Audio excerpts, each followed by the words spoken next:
தமிழ் சாதா நேயர்களுக்கு வணக்கம். இன்னைக்கு ரேபான் ரிவ்யூல நம்ம பார்க்க போற படம் பல நாள் பல பேருடைய எதிர்பார்ப்புல வெளியாகி இருக்கிற கோட். இந்த படத்துல தளபதியோடைய கடைசி படத்துடைய முன்னணி படம், அதனால ஏகப்பட்ட எதிர்பார்ப்பு இருந்துச்சு. ஸோ அந்த எதிர்பார்ப்பை பூர்த்தி செய்யும் வகையில இந்த படம் இருக்கா அப்படின்னு பார்த்தோம்னா நிறையவே இருக்கு. ஏன்னா இது பியூர் விஜய் படம். படத்துடைய கதை என்ன அப்படின் போது எல்லாருக்குமே சொன்ன மாதிரி இது அடிச்சு துவைச்ச ஒரு பழைய கதை தான். நிறைய பேர் ட்ரோலி பண்ணிட்டு இருப்பாங்க. அதாவது ராஜதுரை படத்துல இருந்து வந்த கதை, குடியிருந்த கோயில், இந்த மாதிரி பல கதைகள் வந்திருக்கு. அதே மாதிரிதான் இது.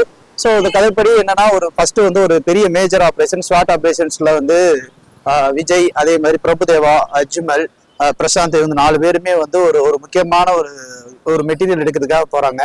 அங்க பார்த்தா இவங்களுடைய எக்ஸ்பாஸ் ஒரு டபுள் ஏஜென்டா இருக்கிற மோகனும் அங்க இருக்காரு. ஸோ மோகன் மூலமாக இதெல்லாம் நடக்குது அப்படின்னும் போது அந்த இடத்துல ஒரு பெரிய ட்ராஜடி நடந்துருது.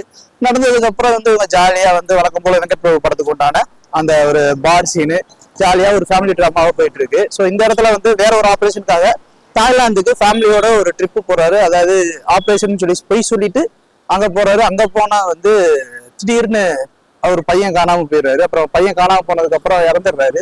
இறந்ததுக்கு அப்புறம் எங்க ஃபேமிலியிலே ஒரு பெரிய விஷயங்கள்லாம் நடந்ததுனால இவர் இந்த ஃபீல்டு ஜாப்பே வேணாம்னு தூக்கி எறிஞ்சிட்டு சாதாரண ஒரு ரெகுலர் லைஃப் வாழ்றாரு. ஹஸ்பண்ட் அண்ட் ஒய்ஃபு பிரிஞ்சு வாழ்ந்துட்டு இருக்காங்க.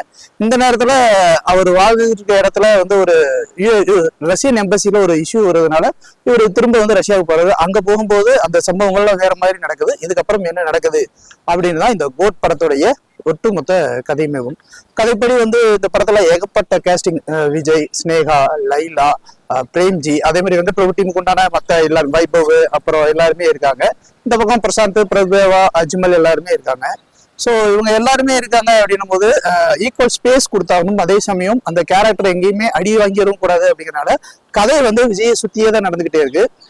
இந்த கதையில நம்ம ஆரம்பத்துல சொல்ற மாதிரி மோகன் தான் மெயின் வில்லன் அப்படின்னு நினைச்சுக்கிட்டு இருக்கும்போது செகண்ட் ஹாஃப்ல ஒரு ட்விஸ்ட் வரும்.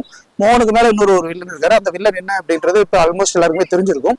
ஸோ அந்த வில்லன் இந்த வில்லன் எப்படி அந்த போட்டியில ஜெயிக்கிறாங்க அப்படின்றதான் கதையாவே இருக்கு. ஸோ எல்லாருமே அவங்களுடைய வேலையில சிறப்பா செஞ்சிருக்காங்க.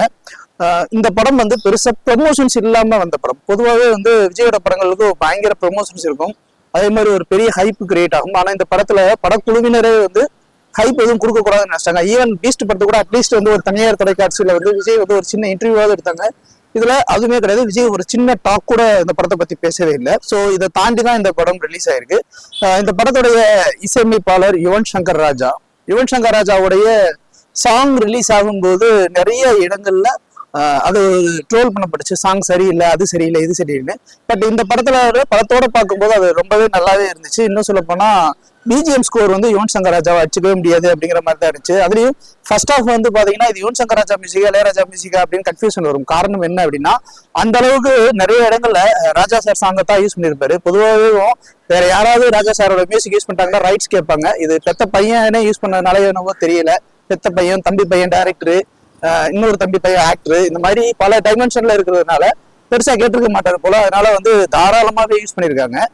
இதுல கேப்டன் விஜயகாந்த் ஒரு ரோல் பண்றாரு. அந்த ரோல்லாம் நீங்க பாத்தீங்கன்னா ஜென்ரலா விஜயகாந்தோட நட்பு என்னன்றது தெரியும். ஸோ அதை இவங்க கரெக்டா யூட்டிலைஸ் பண்ணிருக்காங்க. இதை நீங்க பார்க்கும்போது இன்னும் இருக்கும். அதே மாதிரி இது நிறைய படங்கள்ல இருந்து, நிறைய காட்சிகள்ல இருந்து, ஹாலிவுட் படத்துல இருந்து தள்ளி எடுக்கப்பட்ட படம். அதே மாதிரி விஜயோட படத்துல இருந்து நிறைய சீக்வன்ஸ் எல்லாம் எடுத்து பண்ணிருக்காங்க. அப்படின்னும் போது நமக்கு என்ன தெரியும், இது ஒரு ஸ்கிட் மெட்டீரியல், ட்ரோல் மெட்டீரியல் எல்லாத்தான் தோணும். ஆனா இது எல்லாத்தையுமே பிரேக் பண்ணி வெங்கட் பிரபு ஒரு ஃபிளேவர்ல இந்த படத்தை கொடுத்திருக்காரு. இதுல சர்ப்ரைசிங் எலிமெண்ட்ஸ் அவர் முன்னாடியே சொன்ன மாதிரியும் அவ்வளவு சர்ப்ரைசிங் எலிமெண்ட்ஸ் இருந்துச்சு. அதுலயும் குறிப்பா அந்த த்ரிஷாவோட அந்த சாங் இருக்கு இல்லைங்களா, அது கில்லி படத்துல அவங்க 2 பேரும் ஆடும்போது அந்த பாட்டு எப்படி இருந்துச்சோ அதே மாதிரியே தான் இதுலயே அந்த ஒரு ஸ்டெப்ஸ்ல மூவ்மெண்ட்ஸ் எல்லாம் இருந்துச்சு. பாக்குறதுக்கு அவ்வளவு சூப்பரா இருந்துச்சு. படம் ஃபர்ஸ்ட் ஹாஃப்ல ஒரு கிரிப்பா விறுவிறுன்னு போயிட்டு இருந்துச்சு. செகண்ட் ஹாஃப்ல கொஞ்சம் அப்படியே சுத்திக்கிட்டே இருந்துச்சு. இதுவா அதுவா இதுவா இதுவா அப்படின்னு சொல்லிட்டு அப்புறம் ஃபைனலா வழக்கம் போல அந்த கதைக்குள்ள கொண்டு வச்சிட்டாங்க. இந்த படத்துல அடுத்த சர்ப்ரைசிங் எலிமெண்ட்ஸ் இந்த அஜித்தோடைய பேர். அதுலதான் வெங்கட் பிரபுவோட டேலண்ட் தெரியுது. நீ யாரோட ஃபேன் அப்படின்னு கேட்கும்போது கிரிக்கெட் ஸ்டேடியத்துல வச்சு நம்ம என்ன சொல்லுவோம், தமிழ்நாட்டுல 2 பேரை தான் அடிக்கடி தலைன்னு சொல்லுவோம். ஒன்னு தலை அஜித்னு, ஒன்னு தலை தோனி. அவங்க சிம்பிளா தலை அப்படின்னு சொல்லும்போது நம்ம யாரும் நம்மளே புரிஞ்சுக்கிற மாதிரி ஒண்ணு விட்டுட்டாங்க பாத்தீங்களா. அதுதான் இங்க அடுத்த ஒரு ஹைப்பு. படத்துல இவ்வளவு பிளஸ் இருந்தாலும் மைனஸா சில விஷயங்கள் என்ன அப்படின்னு பாத்தீங்கன்னா, இந்த கதையை ரொம்ப ஈஸியா ப்ரெடிக்ட் பண்ற மாதிரியான ஒரு கதை. இதுக்கப்புறம் இதுதான் நடக்க போகுது, இதுக்கப்புறம் இதுதான் நடக்க போகுது அப்படிங்கிறது நமக்கு தெரியும். ஆனா இதுதான் நடக்க போகுது அப்படிங்கறத நாம சொல்றதுக்கு முன்னாடி படத்தோட டைரக்டர் அந்த இடத்துல வச்சு சீன் வச்சுட்டு ஆமா நாங்க இதுல இருந்தா எடுத்துருக்கோம், நீ என்ன சொல்றது, நானே செய்யறேன் அப்படிங்கிற மாதிரி ஏதாவது அங்கங்க ஓப்பன் பண்ணிருப்போம். இது என்ன பண்ண போறோம், சாங் பாட போறோம் அப்படின்னு உடனே ஒரு சாங். ஸோ நீ ஆடியன்ஸ் பாயிண்ட் ஆஃப் வியூல என்ன யோசிக்கிறாங்கன்றதையும் சொல்லிட்டு அதுக்கப்புறம் அதுல இருந்து ஒரு பிரேக் பண்ணி இன்னொரு சீக்வன்ஸ்குள்ள அவர் கொண்டு போறது வந்து ரொம்ப நல்லா இருந்துச்சு. எங்க பிரசாந்தை வந்து ஜூனியர் ஆர்டிஸ்ட் மாதிரி கொண்டு வந்துருவாங்களோன்னு நினைச்சோம். ஓரளவுக்கு அவருக்கும் ஒரு இம்பார்ட்டன்ட் ரோல் கொடுத்துருந்தாங்க. மோகன் ரோல் வந்து பொதுவா மைக் மோகன் அப்படின்னாலே வந்து சூப்பரா இருப்பாரு, நல்லா இருப்பாரு. இதுலயும் மைக் மோகன் பண்ணிருக்காரு. என்ன மோகனுக்குன்னு ஒன்னும் அந்த பேஸ் வாய்ஸ் கிடையாது. ஆனா மோகனுக்கு ஆக்சுவலா வந்து வாய்ஸ் கொடுத்தவர் SM சுரேந்தர் அப்படிங்கிற ஒருத்தவரா, அவர் வேற யாருமே இல்லை, விஜயோடைய சொந்த மாமாவே தான். அவரோட வாய்ஸ் பண்ணதுக்கு அப்புறம் தான் மோகனுக்கு மார்க்கெட்டே போயிடுச்சுன்னு சொல்லுவாங்க. அதனால இப்போ மோகன் என்னென்ன பேசினாலும் அந்த பழைய மோகன் வாய்ஸ் இல்லை அப்படிங்கிற ஒரு ஃபீல் தான் இந்த படத்துலயுமே இருக்கு. ஓவராலா இந்த கோட் படம் எப்படி இருக்கு அப்படின்னு பாத்தீங்கன்னா, இது பியூர் விஜயிசம். விஜயோட ஃபேன்ஸுக்கு என்னென்னலாம் பிடிக்கும், என்ன மாதிரியான தீனி எல்லாம் பிடிக்கும் அப்படிங்கிறத பார்த்து பார்த்து இந்த படத்துல செஞ்சிருக்கிறதுனால இந்த படம் வந்து பியூர் விஜயிசம் படம். அதே மாதிரி அவர் அரசியலுக்கு போறாரு அப்படின்றதுக்காக எந்த இடத்துலயுமே வந்து அரசியல் சாயல் எதையும் உள்ள பூத்தக்கூடாதுங்கிறத ரொம்ப கிளியரா இருக்காரு. அது அவருடைய பெருந்தன்மையை கட்டுது. ஏன்னா படம் முழுசுமே வந்து அரசியல் சாயம் எங்கேயும் வந்துடக்கூடாது. இன்னும் சொல்ல போனா அவர் நிறைய ஆடியோ லான்ச்ல பேசின டயலாக்கே ட்ரோல் பண்ற மாதிரி எல்லாம் பிரேம்ஜி வருவாரு. ரொம்பவே நல்லா இருந்துச்சு. அந்த டிஏஜிங்னு ஒரு விஷயம் இதுல கான்செப்ட் வச்சிருக்காங்க.